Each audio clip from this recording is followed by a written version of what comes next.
Here's the latest offer from the Lakers. Pelicans will get Lonzo Ball, Brandon Ingram, Kyle Kuzma, and multiple first-round picks. The Pelicans also can offload Solomon Hill to the Lakers. He's owed $13 million on his contract, so some salary cap relief there as well. But the Lakers, so far, no dice from the Pelicans, and the Lakers feeling pessimistic about getting it done. For more, let's bring in Adrian Wojnarowski. So, Adrian, you look at this deal on paper, you get 3 young stars, you get 2 first-round picks, you get some salary relief if you're the Lakers. What's the holdup? What's New Orleans want that the Lakers aren't providing? Everything, Stan. They want everything if they're going to do a deal with the Lakers before Thursday's trade deadline, because they can wait until the offseason, get Boston involved, get other teams involved, and stretch this process out into the summer. What I'm told New Orleans is waiting to hear from the Lakers is not 2 first-round picks, maybe not 3, as many as 4 first-round picks and second-round picks. That they think they're trading one of the elite players in the league in his prime. It's all a negotiation. It's all a dance, Stan. And there'll be a moment of truth for both teams about how far the Lakers are willing to go, and then the risk for New Orleans to go into the unknown without doing this deal to see what else might be out there for Davis down the road. All right, so now amid all the talks with the Lakers, Davis and his representation give them a list of other teams. Milwaukee, the Clippers, the Knicks. Boston isn't on Davis's list, but Danny Ainge called Dell Demps to say, hold on, let us get in the mix, and we got a great package for you. How's that scenario playing out? Well, Boston in the offseason wants to be very involved with Anthony Davis.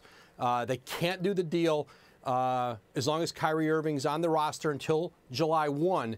But Danny Ainge has told New Orleans, hold tight, stay with us. Boston still has more first-round picks. And for the Celtics, the future of Kyrie Irving with that organization may hinge on getting Anthony Davis in a trade. They may have to have him to secure Kyrie before he goes into free agency. So this is fluid. There's a lot of moving parts, and there's certainly a lot of high-stakes posturing going on in this entire process. Oh, the buck stops here. It's Bobby Marks, our NBA front office insider. Anthony Davis adding Milwaukee and the LA Clippers to his preferred destinations, along with the Lakers and Knicks. We talked about them last week. The Bucks, I want to talk about them right now. What can they offer that New Orleans might look at? Well, not much, Neil, and we're going to go look at it right now. And when you look at what Milwaukee has, they've got expiring contracts in Eric Bledsoe, Chris Middleton. Giannis is not going anywhere. And Bledsoe and Middleton certainly all-stars. And when you look at putting a package together like Anthony Davis and Solomon Hill, we can add Bledsoe, Middleton, even a player like Ersan Ilyasova. On the court, it looks great, and it works. The problem is that Milwaukee does not have a first-round pick to throw in until 2024. And these 2 players are expiring contracts. So the Pelicans really do not get much out of this package. All right, the Clippers, they got anything better than that? Not much better, but we're going to go through them right now. And when you look at Los Angeles, similar situation as Milwaukee. Good players, but players on expiring contracts. Tobias Harris, Marcin Gortat, Avery Bradley's got a non-guaranteed for next year. And if we put the 2 same players, Anthony Davis, Solomon Hill,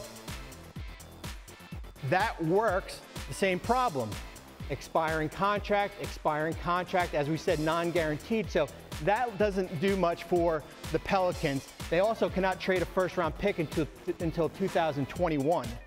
All right, so Davis prefers that, but it doesn't sound like the Pelicans will. So we've heard from, now we've got those 2, and we had the Knicks and the Lakers. I'm going to take you off the television. I'm going to put you in the front office. You're running the Pelicans. Are you going to take any of these offers? Or are you going to wait for something better? I'm going to wait until July 1st with the Celtics. I know that Boston is not on Davis's preferred list, but if I'm GM Danny Ainge, I am being aggressive with 2 potential lottery picks, Memphis and Sacramento, Jason Tatum, Jaylen Brown, and I'm going to start to push some of my chips to the middle here. All right, so you think that they could still go for Davis, even though Davis says he's not signing? I do, and I think the Paul George experiment in Oklahoma City has given the Celtics some hope that once you get that player in your building that you can convince him to stay.